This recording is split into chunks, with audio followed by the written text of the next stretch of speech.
Hello, I'm Mike Troy, editor of Retail Leader. I'm here in Denver, Colorado at the IRI Growth Summit.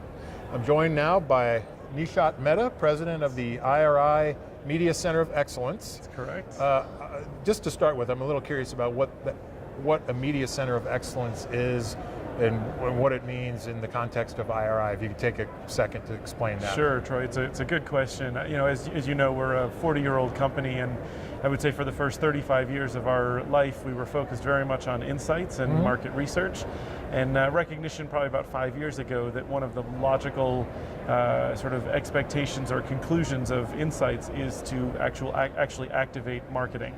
And so the media team, my team, actually focuses on how we leverage all of the insights we have within the company to help marketers reach the right people and then ultimately determine what components of their marketing budgets worked better than others and optimize their marketing budgets going forward. Wow, it's a pretty dynamic space. Reaching the right people today, now, is very different than it was 5 years ago, 10 years ago.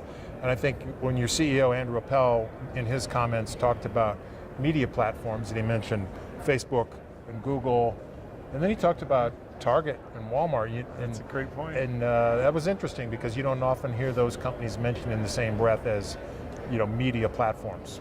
Yeah, it's a great point. You know, I think Amazon has really put everyone on notice in that if you think about Amazon as a retailer, they actually probably lose money as a retailer, and in fact their profit largely comes from other sources of revenue, obviously AWS, but a big part of it is monetization of their data.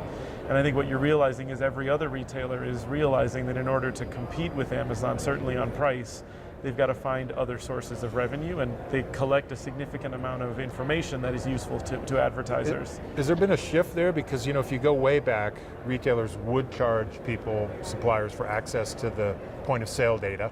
Yep. Then there was kind of a shift where they realized the more they shared that data, the better it could be for their business, as suppliers came to them with, you know, they could put it to work.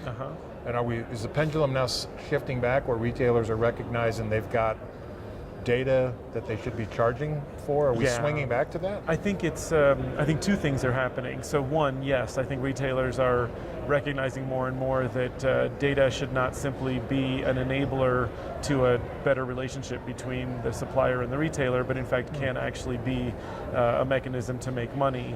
I think two, the retailer data, especially if it's tied to a loyalty card and therefore tied to an individual or a household, is actually far more valuable than simply the POS data, because you can begin to activate to the individuals that have recently purchased a product in your store. Right, and so we get into the whole personalization That's exactly right. field, which I know that's a keen area of interest for you. Absolutely.